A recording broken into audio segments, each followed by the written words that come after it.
Since the beginning of time, humans have been trying to improve our ability to travel, become faster, and more efficient. This can be seen with the inventions of the horse-drawn wagon or when putting telegraphs on trains. Vehicle-to-vehicle communication is a continuation of this movement. It is an emerging technology. It has the ability to improve the safety of vehicle passengers, allow for faster, more efficient commutes, and aid the environment by cutting down on idle time, thus reducing harmful emissions. So what is it? Vehicle-to-vehicle communication is the ability for vehicles to share information with each other. The more information the vehicle is able to gather through sensors, the better. This could include information about unsafe road conditions, the best route for commute time, and the positioning of other vehicles on the road, which would be very beneficial in reducing car wrecks.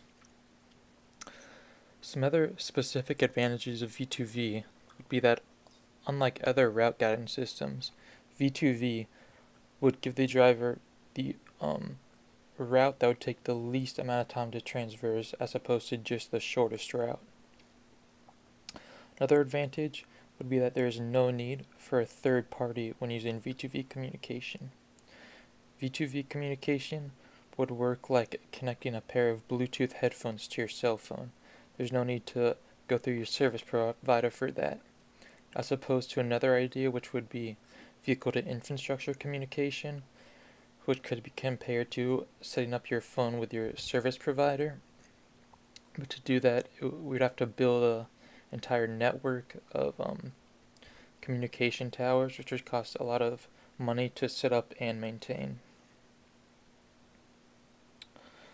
Another advantage is that it would improve traffic flow, not having cars sit idly in a traffic jam, giving off emissions. Instead, sending them on a different route that would be more efficient and beneficial to the environment.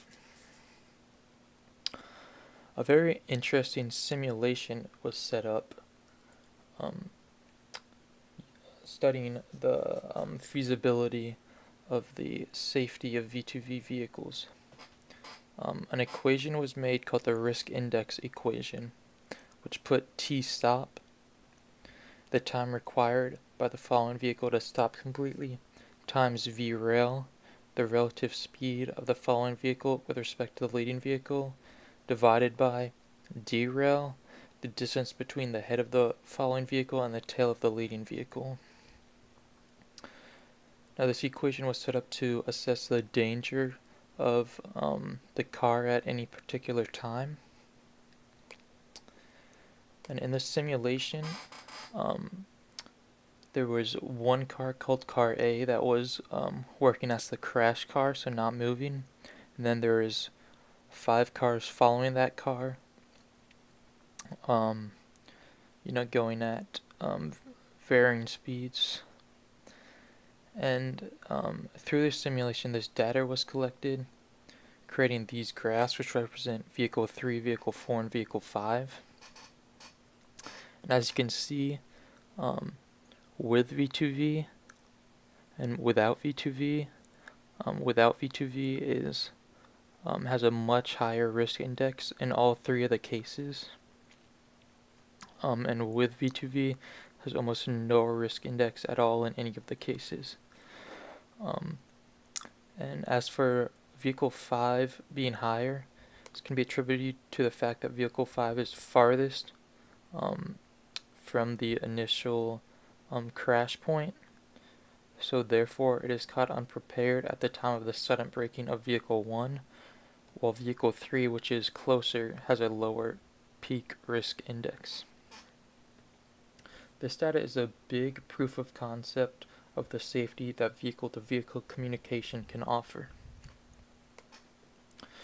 So where is it going?